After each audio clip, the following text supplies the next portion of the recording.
So it will make it easier for hotels to be converted without being completely gut rehabbed. This is based on precedent that was established back in the 1990s when the Times Square Hotel and other hotels have been converted into supportive housing. Our district is the one, the Lower Manhattan district is the one that has lost more affordable housing than anywhere. We are now looking at Lower Manhattan becoming a playground for the rich. It's a planned degradation of the neighborhood. It's planned. And it's planned for all the housing units in New York City. I feel that we need to galvanize and partner together because we're really doing the same thing, but from different angles. So the stronger we are together, the more effective we can be. It's really our job to educate everyone, because you got to keep people safe. Ted, I'll hand over to you to let us know where we're up to with our converting hotels to housing. Good morning, everyone. Happy to see everyone. So the governor signed a bill to facilitate conversions of hotels to housing. What it does is it allows for hotels to retain their existing certificates of occupancy and be used instead of as transient hotels, but to be used as housing. So this gives them some flexibility on housing codes. So if your unit is 140 square feet of livable space, instead of right now, the minimum for housing is 150 square feet of livable space.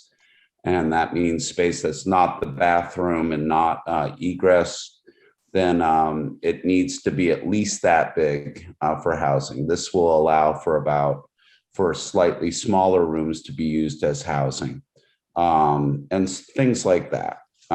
So it will make it easier for hotels to be converted without being completely gut rehabbed. And that makes a big difference because New York hotel rooms are rather small. And this is based on precedent that was established back in the 1990s when the Times Square Hotel and other hotels have been converted into supportive housing. They retain their certificates of occupancy and were able to have smaller units than would be allowed by modern law. And the Department of Buildings the last few years have been saying this is a mistake, not a precedent. And so we need this clarification in law. Also, by using the certificate of occupancy that exists, hotels, there's about 240 of them in the city that were built on M1 light manufacturing zoned lots. Hotels are no longer allowed to be built on M1 lots unless they have special permits from the city council, but there are about 240 existing hotels and that are in M1 lots.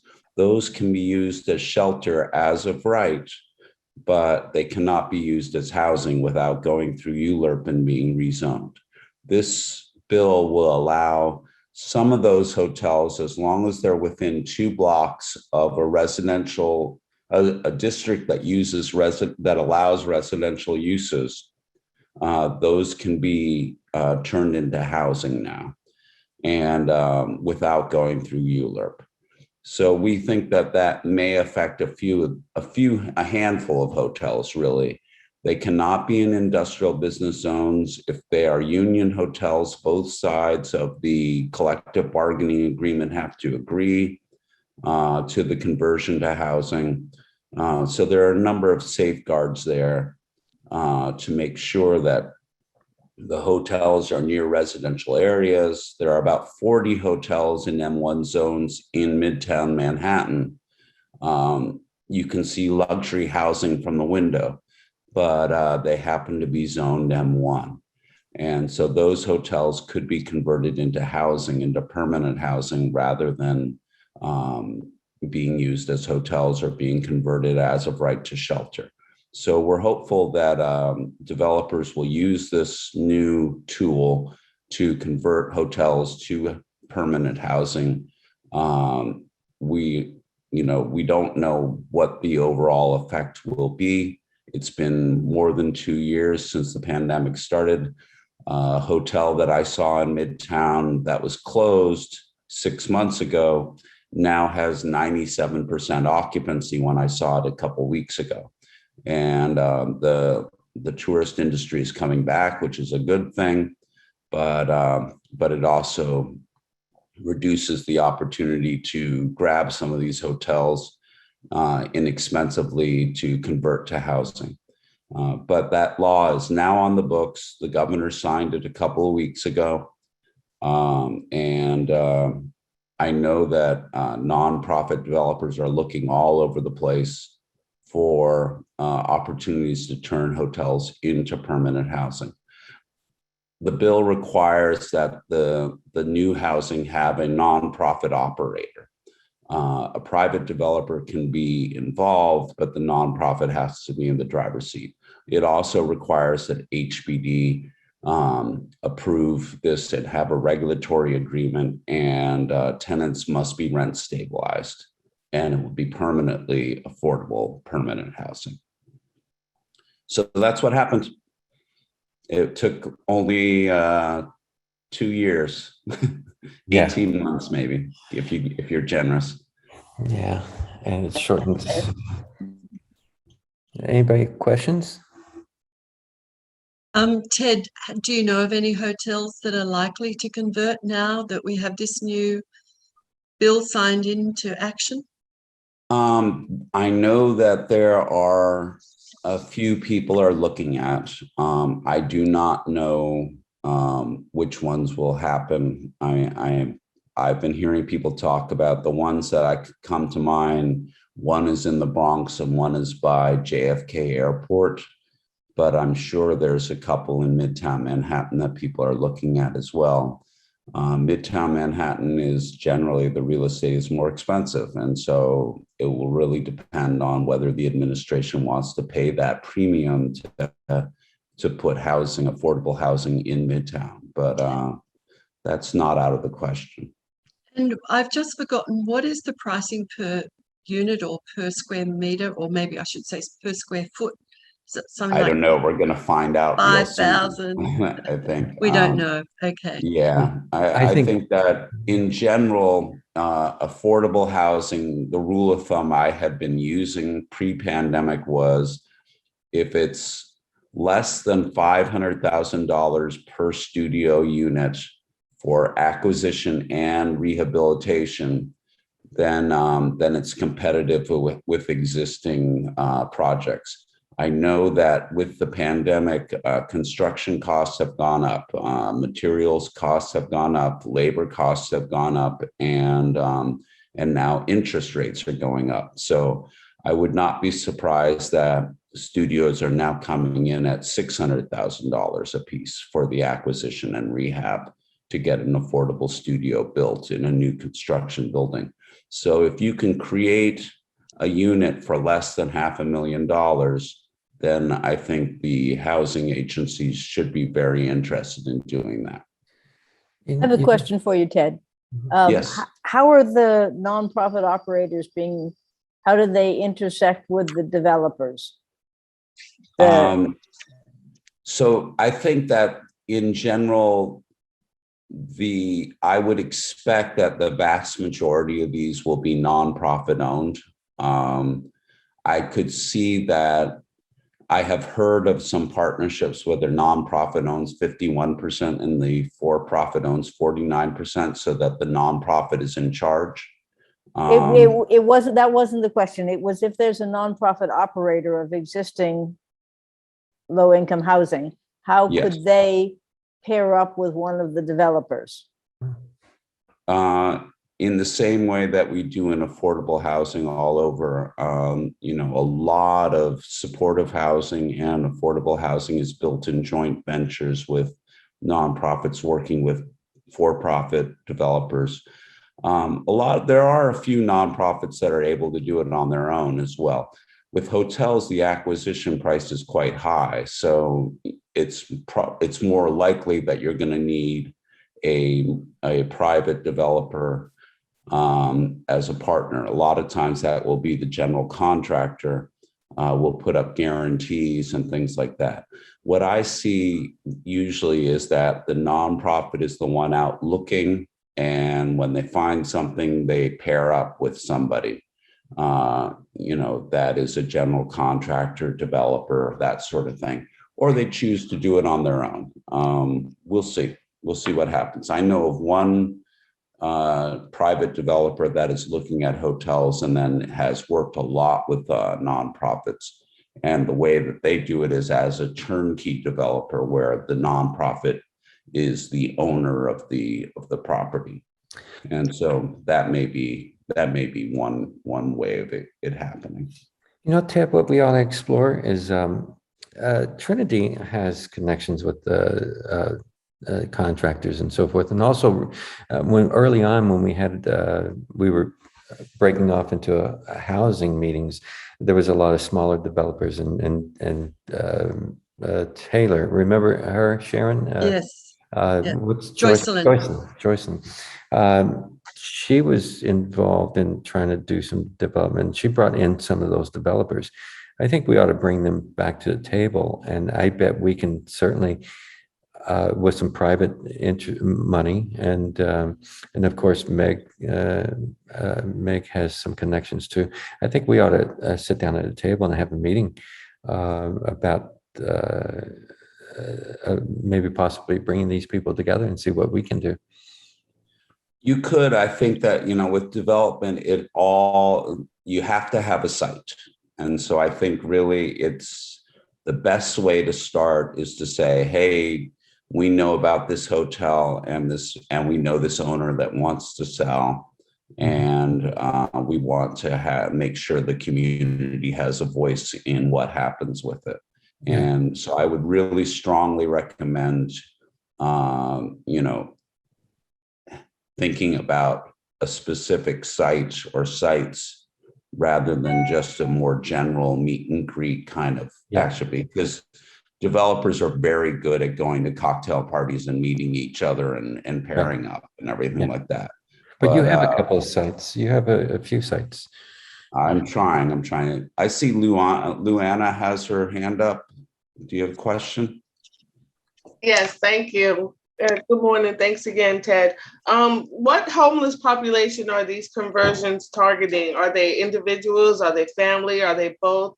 And do these hotels, will they have supportive services, or is it just affordable housing for homeless individuals? So the legislation that the governor signed, and this is the second hotel legislation, so it's important to say there, last year they signed HONDA, the Housing Our Neighbors with Dignity Act, which was $100 million, and now there's $200 million in that fund, in the HONDA fund, and that is specifically for formerly homeless people. It funds the development, the conversion of hotels to permanent housing for formerly homeless people. And it must be more than 50% or more formerly homeless. And the other tenants need to be, I think, an average of 60% area median income or less. The legislation that was signed a couple weeks ago does not speak to population. It has no funding. It's just regulatory relief, and it requires that it be affordable housing, and that it's permanently affordable, and that tenants are rent stabilized and has these other protections. But it doesn't say specifically homeless. In practice, I think that it will most likely result in supportive housing type affordable housing. I would be very surprised if anybody tries to do this without services on site. I think that while the legislation doesn't require that, because it really just speaks very narrowly to the certificate of occupancy issue, I think that all the people I see that are talking about it are looking at this as housing with services on site and for a deeply affordable rental rates, for people who are very low income. And So as when far you as say affordable, families or individuals, both are allowed. And I think then that really becomes, what can the actual building handle? Does it make sense? Does it make sense to have studios or combine apartments, that sort of thing? That's really a decision that will be made when you look at the floor layout and how the financing, what the financing can sustain and that sort of thing. so when they talk about affordability, are they talking about the average median income in the area that the hotel will be located? Or are they talking a different level of affordability? I think that it's using the standard, the legislation itself uses the standard definitions of affordability, but this has to be approved by HPD, and so they will be very much having a hand in what happens, what gets built and everything. And I think that what you will end up seeing is deeply affordable housing for formerly homeless people and other people that need deeply affordable housing. So it will most likely include rent subsidies that allow people to pay 30% of their incomes towards rent, no matter what those incomes are, rather than saying, oh, if you make $100,000 a year or less, you can go in here, but you have to pay this much money, where, the affordable housing, that's not affordable to anybody.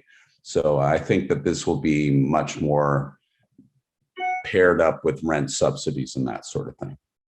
Ted, we have two more quick questions. Marni, I think you were first. Thank you.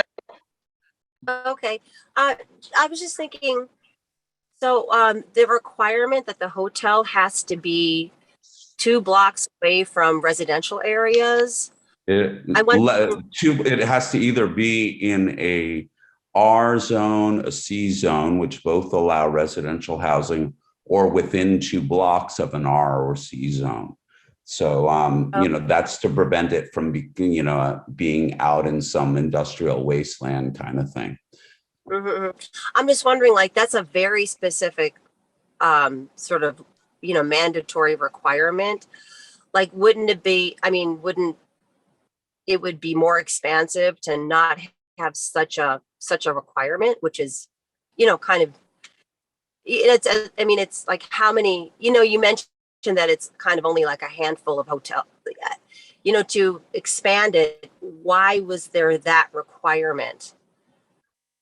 Because there are a lot of people that are concerned about this. There was a lot of opposition. It started out at 800 feet, 4 blocks, which I think was a much more reasonable,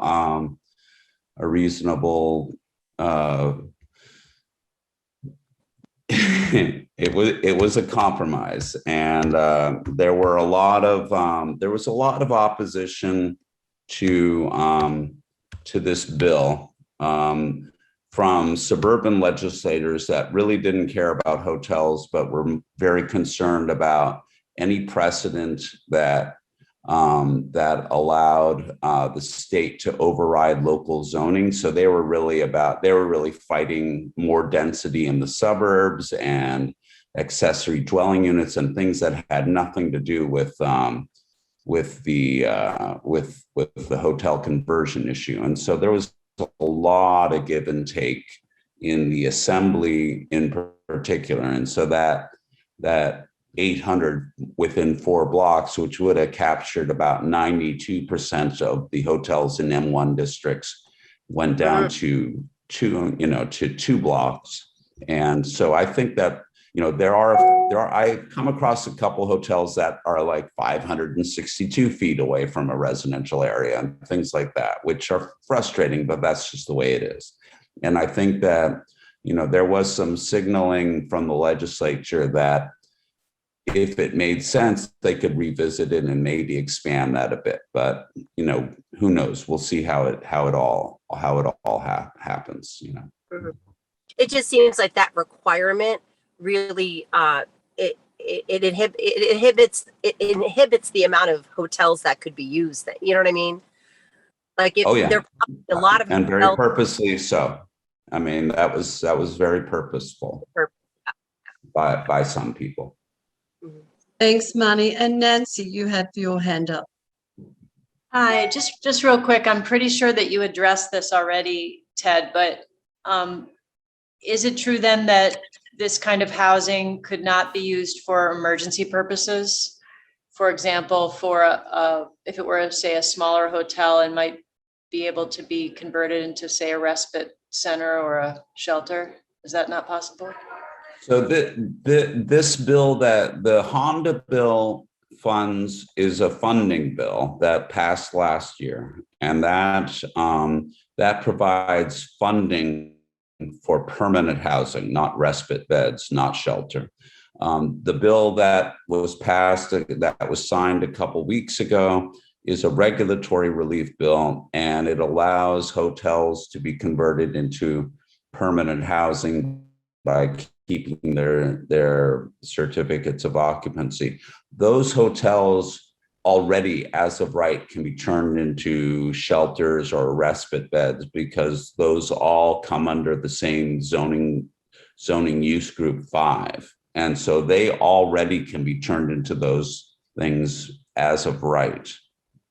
And this bill doesn't affect anything like that, doesn't change any of that. So yes, Great. so Okay. these can be done already. Wonderful. Thank you. Great. Thank you very much, Ted. Sorry for putting you on the spot. But that No, was that's great. all right. You did That's okay. extremely well. So, and I know Okay, your I'll time's do my short, so we best. appreciate you for popping in. Thank you. No, I'm gonna mute myself, and I might not be on the camera, but I'm gonna listen in and eat my toast. Okay. And Enjoy breakfast. And I know it's very early in California for you, so thank you. no, that's okay. So we're just going to go back to our agenda now. And the first thing was, of course, John usually does the introductions and also outlines the purpose. So, John, would you like to outline the purpose of our meeting today?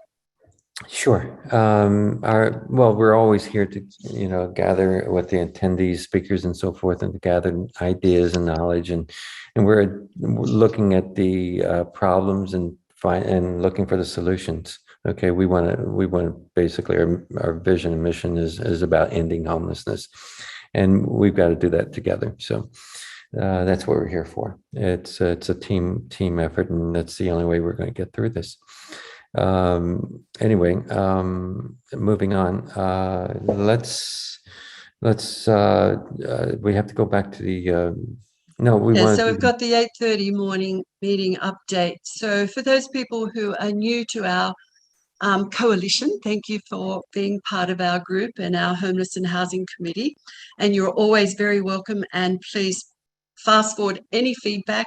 Let us know how we can advance our actions and how we can solve some of our problems.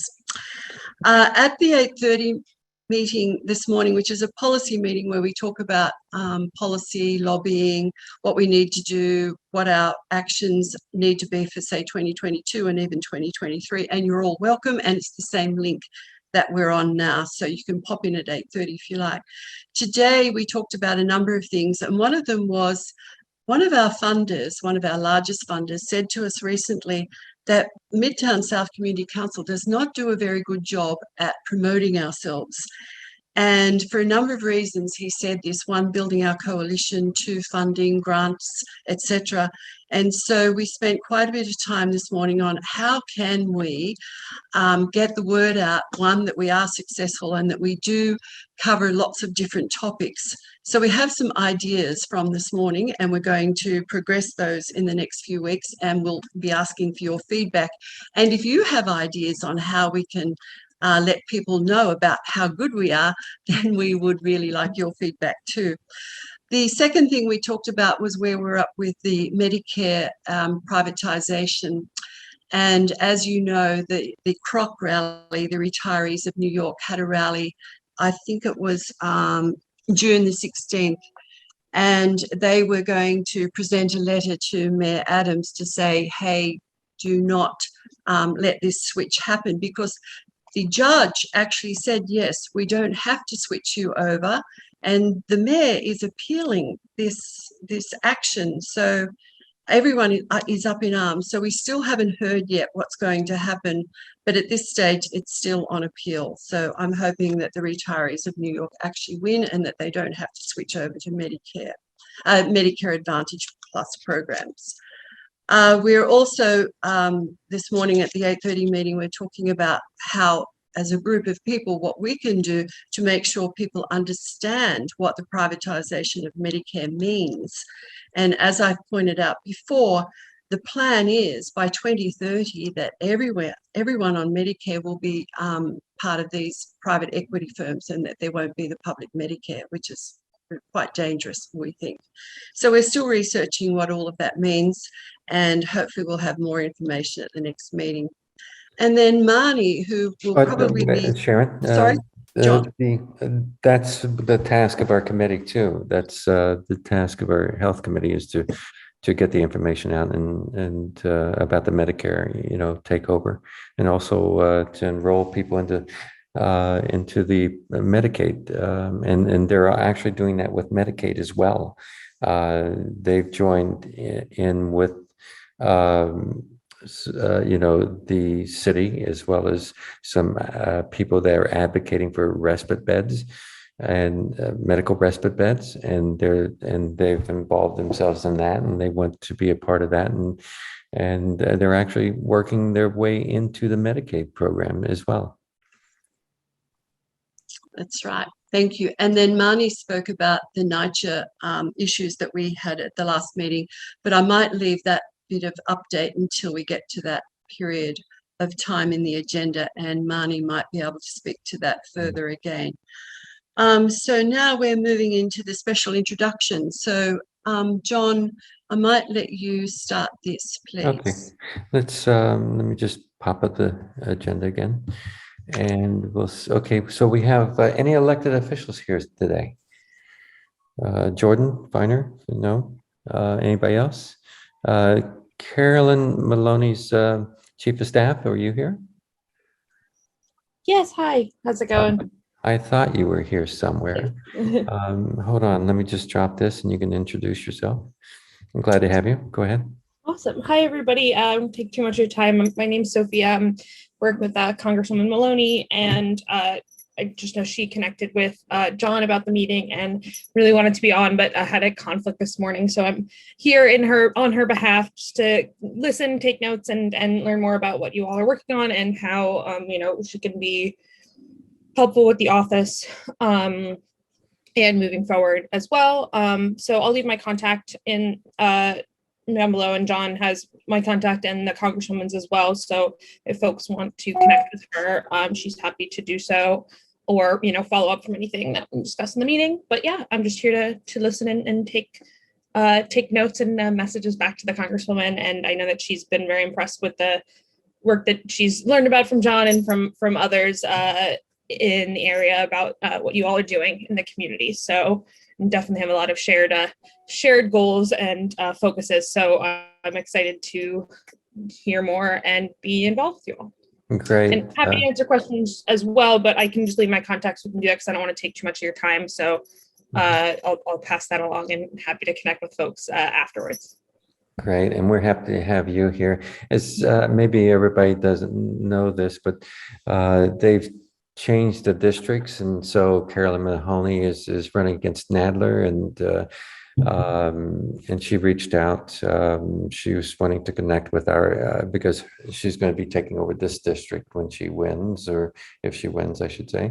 And she's very interested in NYCHA issues. She's very interested in the ESD and Venado expansion and all of our issues here. So we appreciate having you, Sophia. Absolutely. Thank you. Thank you for having me. Okay, let's go back to the agenda.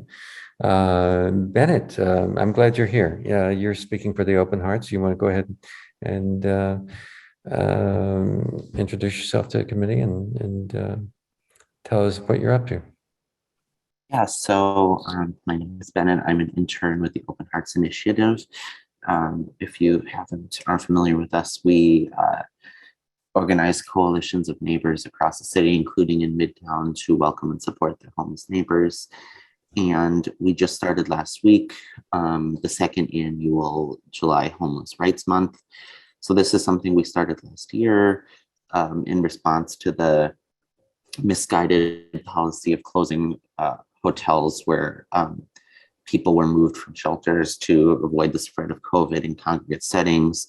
And they're being prematurely moved back by the then the de Blasio administration. And so we organized to do an action every day during the month of July last year to try to stop the transfers and advance some other priorities. And this year the goals have sort of changed, but we're doing the month of action again. Our top priorities this year are as part of the coalition of organizations of which Open Hearts is a part, is hosting this month of actions to stop the sweeps of encampments and on the subways, the criminalization of homelessness, to make some improvements to the housing voucher system to allow folks to more easily use the vouchers that they receive, and to improve dignity in the shelters themselves where people are on a transitional basis.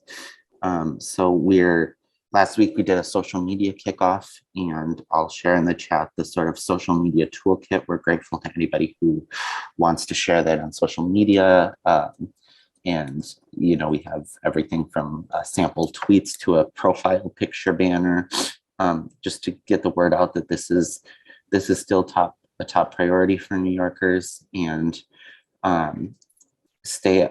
we're using hashtag Homeless Rights Month to keep folks informed of the actions that we're planning. We're doing a march. The big action that we have so far is a march on July 17th to Gracie Mansion. And we'll have others planned throughout the month. Great. And their link is also in the newsletter I sent. I think I put a little notice out there. And last year went pretty well, and it's going to be much better this year, I'm sure. Thanks, Bennett. Thanks very much.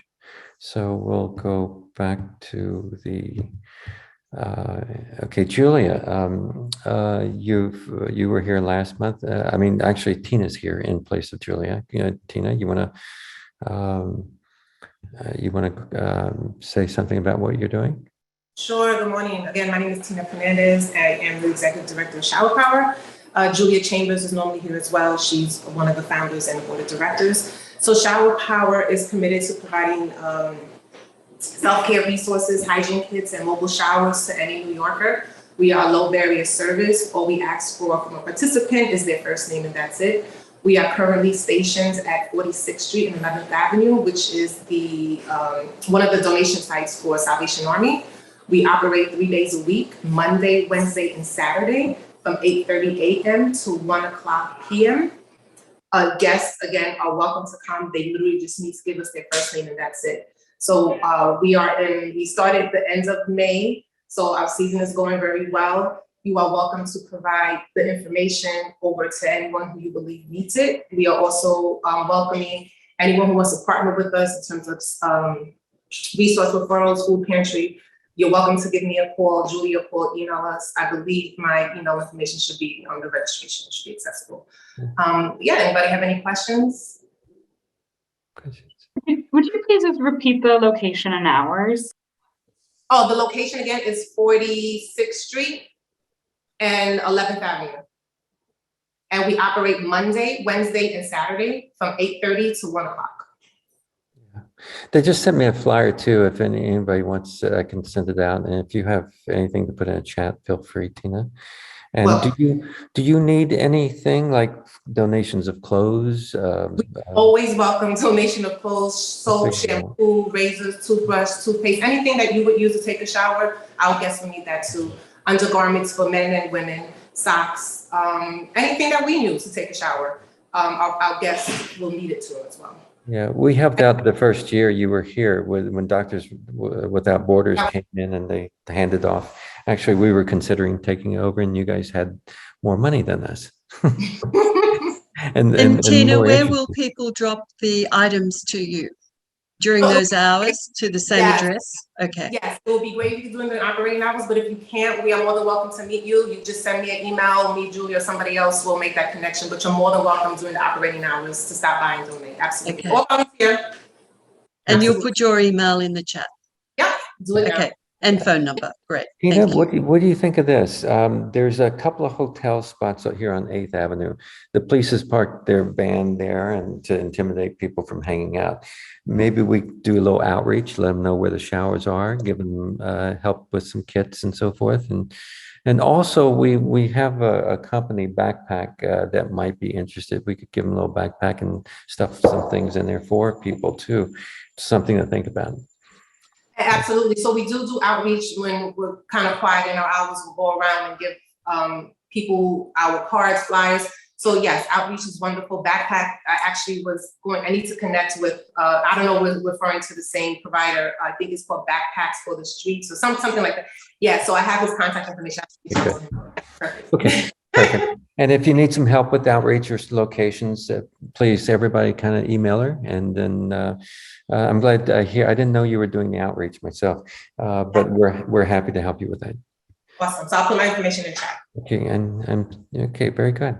Okay, let's move on. We're kind of chewing up some time here. All right, I know Unlock isn't here. Daniel Pinchinson, I didn't see him here today. It's a holiday weekend. Housing Works, anybody from Housing Works? Erica's here. Erica? Eric, who? Erica. Oh, she's not. Erica's on our list. Erica? I'm here. Okay. I don't have anything necessarily to report, but I am here if anybody has questions. Great. Good to see you, Erica. Thank you. Yeah. And John, with the Unlock NYC, they are coming to our August meeting and there'll be guest speakers there. And we mentioned them at our last meeting when we were talking about source of discrimination and what they have done. So we followed up with them after the meeting and we've spoken to them, a very interesting group of people. And what they do, they have built some tools for people to report any sources of discrimination relating to income, of course, and vouchers. And the tools are on their website. They're fabulous. So John and I have had a look at them and we will probably embed them in our website and our newsletters, etc. The two tools are once you get on there, you choose an option. You can either record the phone call that you're making to the landlord. There's a lot of ghosting going on, which seems to be the newest way of, turning people off from applying for apartments.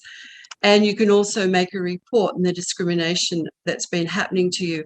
And then those reports will go back to Unlock NYC, who will then report them onto the authorities. And of course, they've done quite a bit of research now and developed reports with all this information about ghosting and who the worst discriminators are. They've even got a profile picture of the person that's the worst in New York City in the current report. So we will be hearing from them at the August meeting. Very interesting group. And the Unlock NYC is a female group, so all women. Okay, yeah. So any new members? Do we have any new members that want to introduce themselves? Want to say a little bit? Luana, I'm glad to, go ahead and unmute yourself, please, and feel free. Hi, everyone. I'm Luana Green. I'm the president of Chelsea Reform Democratic Club. I met John at one of our ESD protests. We're still working on trying to prevent this plan from taking place. I am also a member of the First Fruit Community Outreach Organization, where we service homeless people and give out city harvest food, mainly in the East Harlem and the Bronx area. So Tina, I'm looking forward to contacting you and partnering with you on some things. During the pandemic, we started to service the homeless because they were out on the streets and nobody was out there up in East Harlem. That's where we started. We were giving out PPEs and clothing, underwear, toiletries, the whole shebang. Sometimes we had to buy shoes for people And we have been collaborating with other members in the community to also service the homeless once a month. We do City Harvest up in the Bronx every second Saturday of the month. So we have those two initiatives going on regularly. Now, as president of Chelsea Reform Democratic Club, I recently became president in the last 2 months, and a lot has gone on since the primaries and everything, the elections, all the things, the redistricting, so much going on. But I am very interested in the housing issue, the things that are going on with NYCHA and the Hudson Yards developer taking over NYCHA property and so on and so forth. There's so much going on in our communities, and I feel that we need to galvanize and partner together because we're really doing the same thing, but from different angles. So the stronger we are together, the more effective we can be. So I'm hoping to continue to partner with you guys and let's do the work. Yeah, cool. Luana, I just want to say on Thursday at 7 p.m. we are having a meeting on Zoom in reference to having a more visual, vocal protest in front of Bernardo's offices. So we're just going to meet on Thursday at 7 p.m. on Zoom. I'll send you the information, John, and to really get this vocally get this thing out in the public, because I don't think we're making enough noise. So that's my yeah. We are making a little bit of noise. It's growing, and I think we're kind of itching the elephant's butt, but we need a lot more noise. Yes, I agree totally. It's never enough. You know how the industry is very powerful here. So we want to save the housing. We want to save the housing. We want to add more housing rather than allow them to squash housing. And thank you, right. Luana. There's so much going on. Yeah, I met Luana. So much going on in the housing area. So it's like, it's down to the haves and the have-nots, and it's really a sad situation. So thank you all for having me. Yeah, I saw Luana speak at one of our press conferences, and I said, well, she has my heart. So, she speaks exactly all of everyone who joins here, I would say. And she speaks very well about the issues, the social issues. And that element has to be in the conversation when it comes to the Bernardo, because that's at the root of our problem. Anyway, thank you for being here. We're definitely going to work together on some issues. We're planning some things, and we want you to be there with us. And maybe there's an opportunity for shower power, and with what you do up, Well, we know there's a need here in the area that we live in, so we want to have some organizations started down here rather, so that we can service the community here in which I live. Yeah, let's you and shower power and maybe speak. I've got an idea for us to do, and might be easily put together too. So anyway, okay, I see some questions in the chat. Should I? Sharon, should I quickly go over that? I think the flyer that Sarah asked for. Sarah, was that the flyer for Shower that you asked for? Yeah. Oh, yes, it is. Okay, got it. The rest, I think, John, are mostly information. Yeah. All right, good. I'm glad you kept an eye on it. Yeah. Just to let you know, Marquis just texted me, and I'm sorry to say he's not going to be here. His mother had passed away this weekend. Oh dear. And so he's probably kind of, at what's ends. Well, Marni's here, and Marni has quite a bit of update on what's been happening. So, Marni, would you like to address some of the issues you spoke about at the 8:30 meeting this morning about NYCHA? Sure. I guess the one thing that I think the tenants at Fulton and Elsie would want, everybody to know, is that they really don't want privatization. Even though it may not appear that way. You know, there's a lot of evidence out there, a lot of news articles that previously converted rad developments, like Ocean Bay and Queens, end up having skyrocketing eviction rates. In 2018, 83 families were evicted, you know, after the rad conversion. And one of the issues is that there's very, very strict house rules, and also in terms of if a tenant cannot pay the rent under NYCHA, there's actually a lot of leeway when private management comes into managing one of the NYCHA developments. Eviction proceedings can start within 14 days. So that's something I think people don't know about. Also, now that the blueprint has passed, the problem with that is that if a development defaults, a city council member cannot intervene with emergency funding. And right now, a small minority of tenants, you know, can actually have say. It's not a very democratic process. But I think that the biggest priority, I mean, this issue is so complicated, but I think the biggest priority is that, you know, people like Marquise Jenkins with the Residents Protect Public Housing, and also Ramona with the Safe Section 9, is that the Section 9 lease, NYCHA tenants want the Section 9 lease to be saved and also to be protected, because that's the deeply, deeply affordable rents, and people are on fixed incomes. Everybody knows that, you know, many seniors, people who are disabled, lives in NYCHA tenants. They need that Section 9 to be saved because, you know, rent is the largest expense that you know, people have.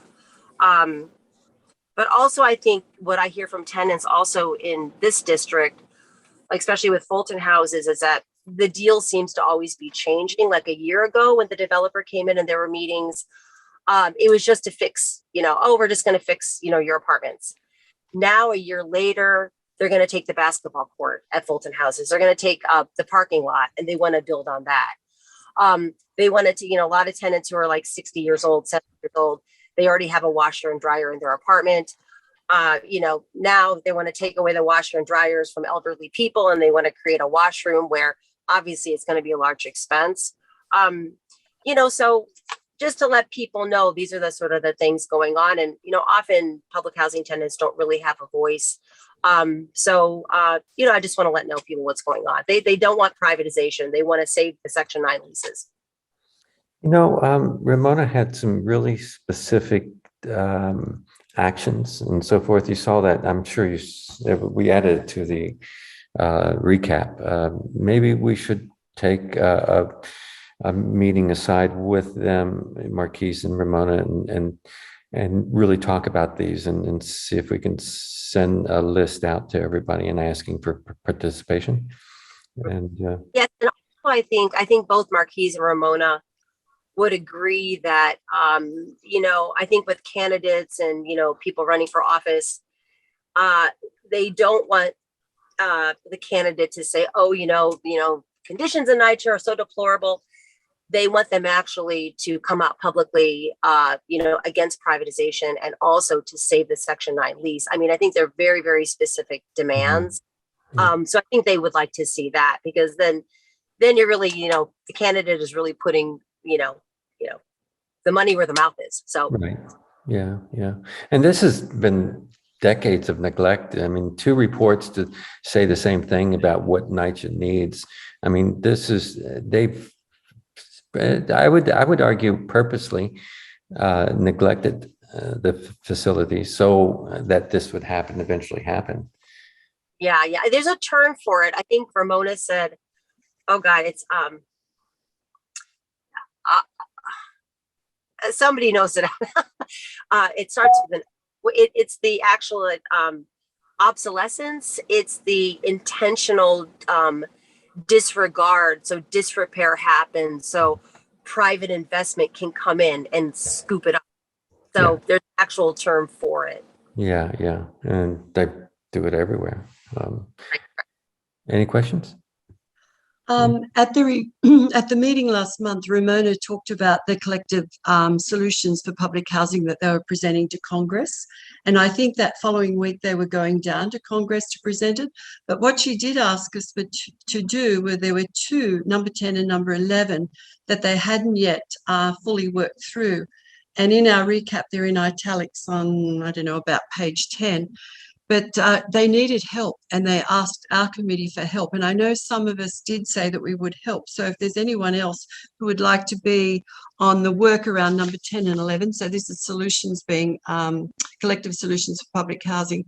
Number 10 was create a reporting system infrastructure that allows Section 9 tenants to report their rent to major credit agencies.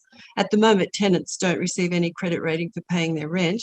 And number 11 was issue guidance on what affordable housing is in different cities, as it does not currently create fair and equitable housing. A 30% cap nationally expanded to address the current housing insecurity and homeless crisis and counter the lack of extremely low income. So there's no definition of many categories, you know, for the disabled, the retired, the elderly, the working poor, etc. And the AMI is not appreciate. So I know John and I and a couple of others have been talking about having a forum and a discussion on how we can define what that means. So if there's anyone here in this group, we'd really like your input. So let us know, send us an email if you'd like to work on those two solutions. And also just another thing that I hear from tenants that if they have a Section 9 lease, they should be grandfathered in. Like that lease should not change. And if private management wants to come in, sure, come in, fix the apartments, but don't change the lease. The Section 9 lease should remain the same and grandfathered in. And I think that would really be helpful. So Marni, do you know if Ramona's got that in any of her collective solutions she's presenting? I'm not sure. But this is this is something that I've heard from the tenants, and also heard from a lawyer who's actually suing NYCHA right now. But that kind of idea that just keep this Section 9 lease, I think is an important one. Okay.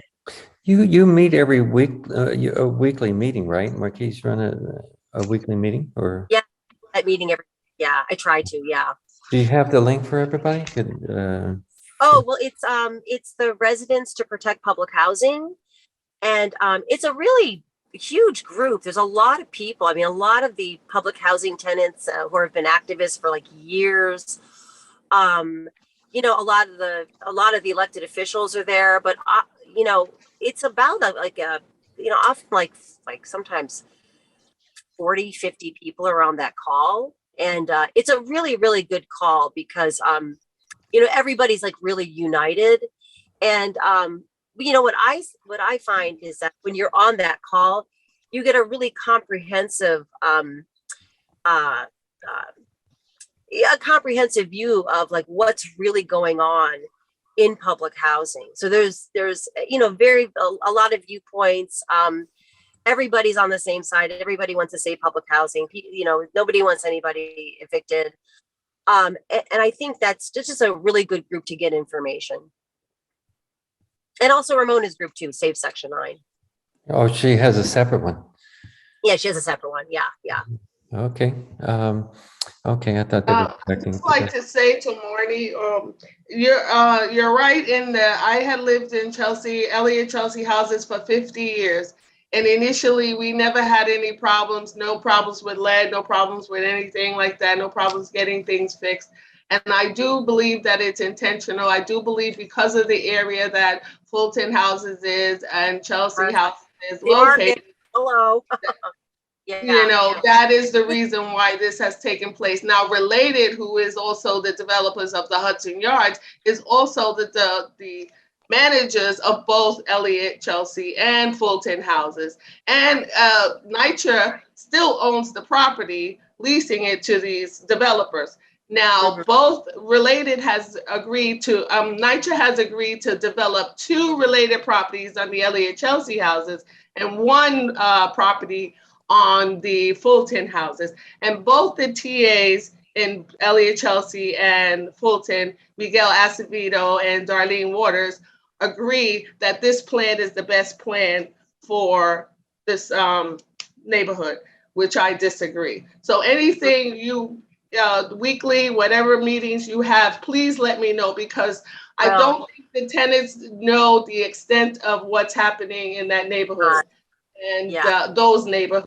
And having grown up in public housing, I am really in love with public housing from what it was, and all the issues that made it go down is one of the reasons why they have this plan. It's a planned degradation of the neighborhood. It's planned. And it's planned for all the housing units in New York City, because it's prime real estate and really good buildings. Yeah, that's exactly it. I would just like to say to everybody on the call, I mean, I'm sure like everybody's been in the political world, for a lot longer than I have.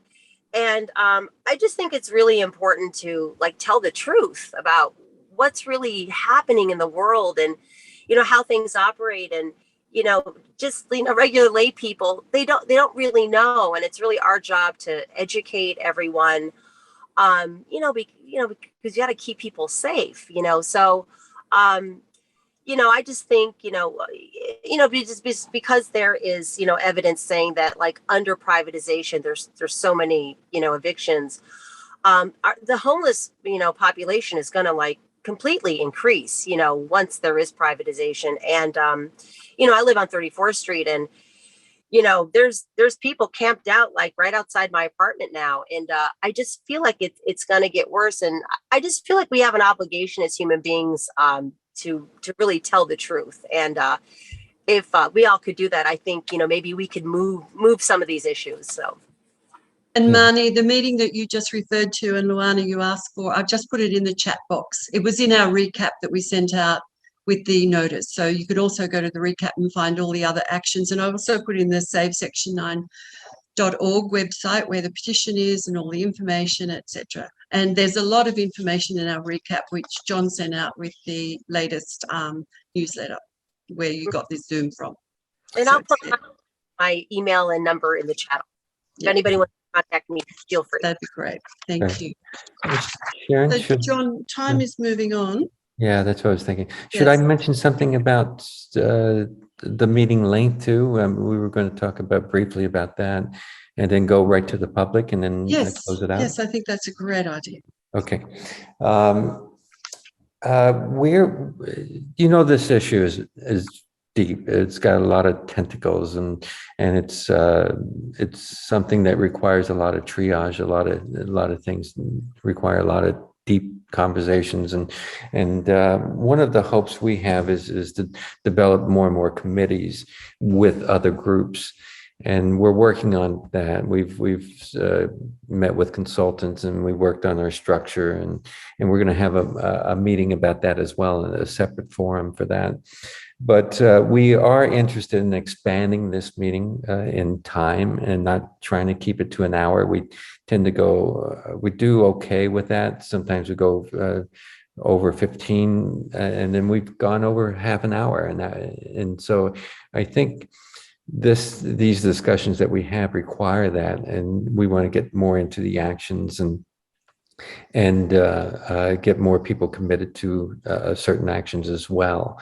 And then we'll do is we'll work on a breaking point. If somebody if somebody wants to step away from the meeting, great. And then but that's our intention, is to expand the meeting in the next. So it'll operate a little bit like our last meeting, John. Is that what you're saying? So we finished at 10:30 last meeting, but then those people that needed and wanted to stay on to talk about the issues around Saving Section 9 and the blueprint stayed on. Yeah, more action oriented, and then follow up, and and then I think the community, we always have to end up hearing about community and highlighting, and by the way, some of the outreach is doing a wonderful job in the area, and I think the idea of having shower power and going out in locations and doing some outreach, that's great to hear, and that might help a lot, especially if they have a place to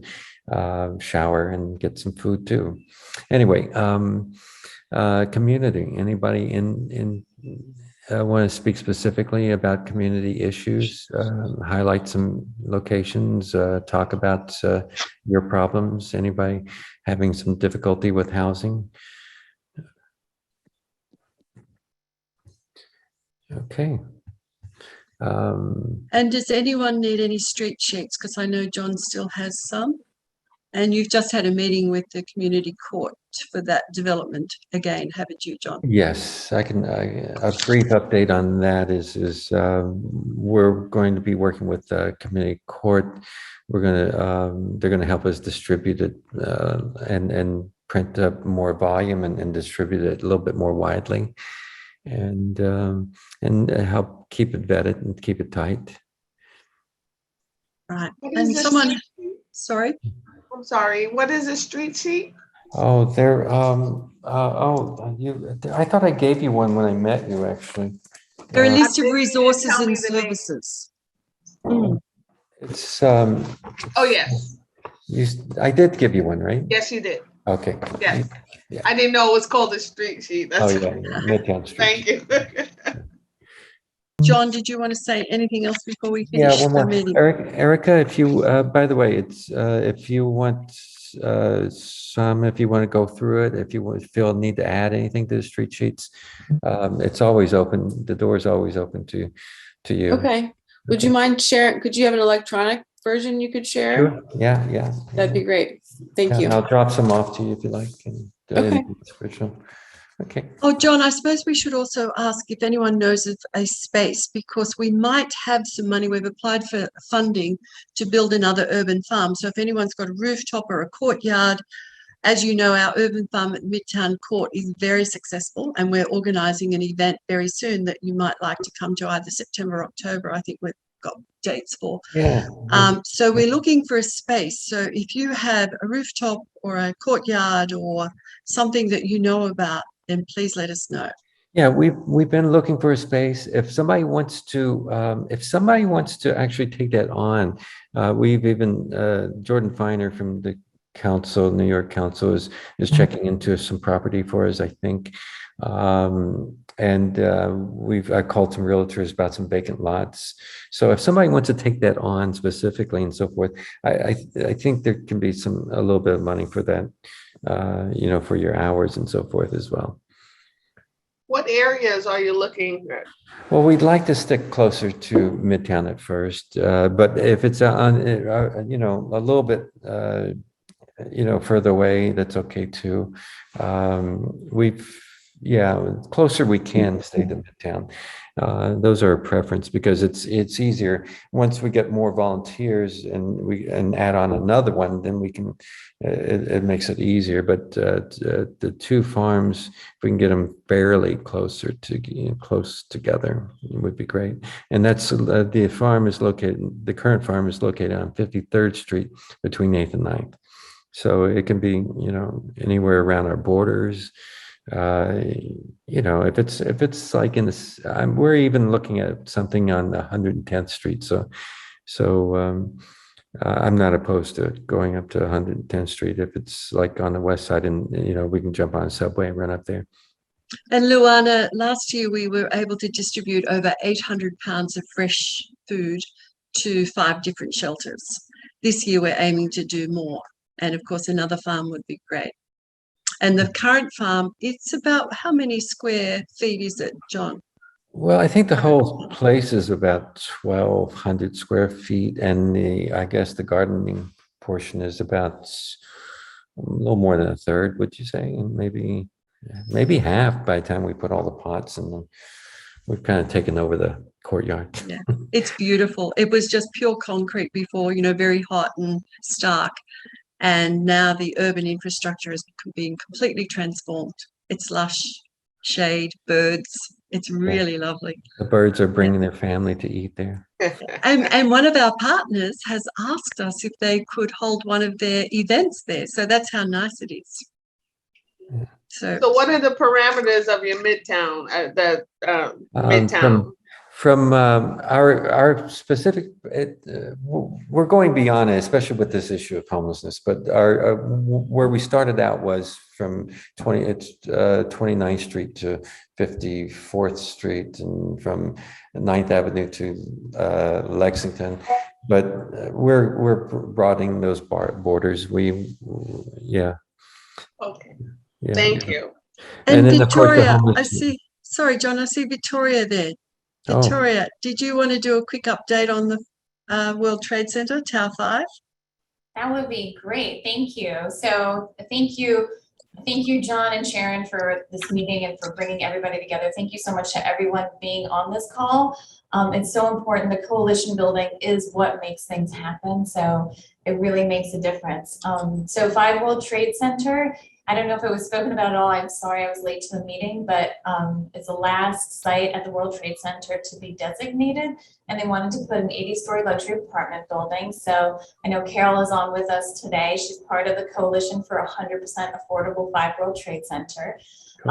And we pushed really hard and been able to get a lot of our elected officials, as well as all the clubs, Chelsea Reform, thank you so much for supporting us. And a lot of the clubs, we're still working on others to build the momentum. We have commissioned a feasibility study. So the LMDC presented their own numbers, which of course came from the developers themselves, which is Brookfield and Silverstein. So we wanted to show that we can make it happen. It's not going to be cheap, we know that, but we spend so much money and we give so many tax credits that we lose to end up with more luxury as opposed to affordability. So we feel like this is really important that we actually have affordability. I also, I know that I heard someone say that our district is the Lower Manhattan district is the one that has lost more affordable housing than anywhere. Than any other district in our state senate, which is amazing, which is shocking and unacceptable, honestly. They lost, I'm sorry, Victoria, you said they lost? More affordable housing than any other district. And, I certainly know, full disclosure, I am running for state senate. I have one of the main reasons is affordable housing. We've lost Independence Plaza, we've lost Gateway Plaza, we've lost Southbridge Towers, and we see now, and with NYCHA under threat with the current preservation trust that was introduced by our current senator, we are now looking at Lower Manhattan becoming a playground for the rich. And so this is our opportunity. 5 World Trade Center is our opportunity not only to bring in many affordable houses, affordable units. So we're hoping up to 1,200. That's of course, I am the ever optimist. But it's also a statement. It's a statement to the world. It is, and not to mention, and I know you've heard this, John and Sharon, that this is a resource-rich neighborhood. It is the place for affordability. We have gorgeous parks, as long as they last. We have great schools. It's on top of a transit hub. It's walks from Wall Street jobs and walks from the Civic Center where you have government jobs. So it's truly the opportunity to make a statement that we really care about affordability. So really excited. We're expecting, Carol, I think it's next week that the feasibility study might be ready. Oh, cool. That's very good to hear. Could you tell everyone how these different locations were lost? Gateway Plaza was a quasi-rent stabilized building. It actually, there still is, the final phase is that it will end in 2030. And that was through the Battery Park City Authority, which is a state agency. It had a contract with LEFRAC, which owns Gateway Plaza. Those contracts expired, and every time that they came up since 2009, we've lost more affordability. So now it's basically just grandfathered. Southbridge was sold. There was also a grandfathering, an opportunity for people to purchase, but it was sold, and it's now become also less and less affordable, of course. And we know also Independence Plaza, which originally was more of a Mitchell Lama style. That was also that in 2012, I believe, was when that was also sold. So it's a privatization, and that's why privatization for NYCHA, when we introduce private funds, the goal becomes the profit and not the product. And that's why we can't allow that to happen. We can't allow that to happen at NYCHA, and we need to turn the tide here. I'm not saying there's no space, no room for development in the city or for, market rate, but we have to first take care of our people and make sure that everyone can stay here. Whose administration were most of them lost under? So it was tiered. I mean, honestly, I think, and Carol probably can jump in here and give a lot more. She has a lot more of the history here.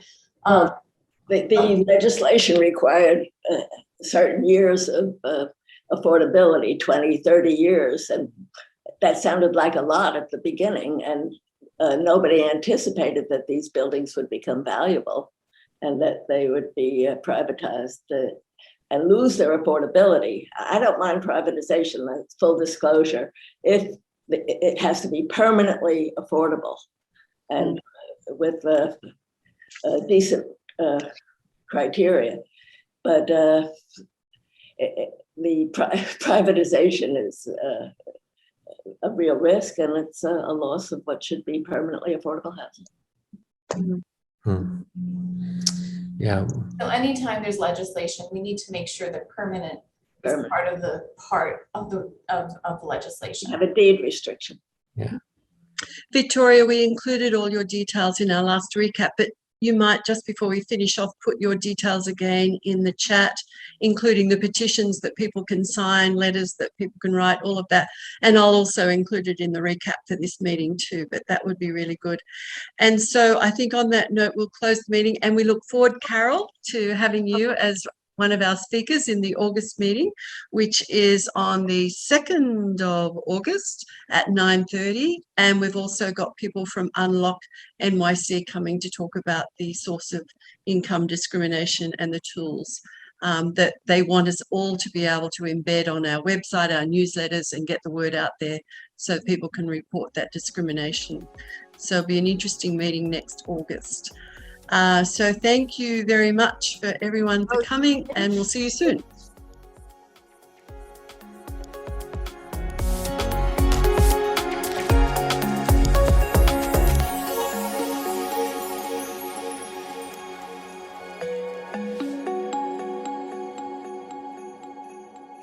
Thank you.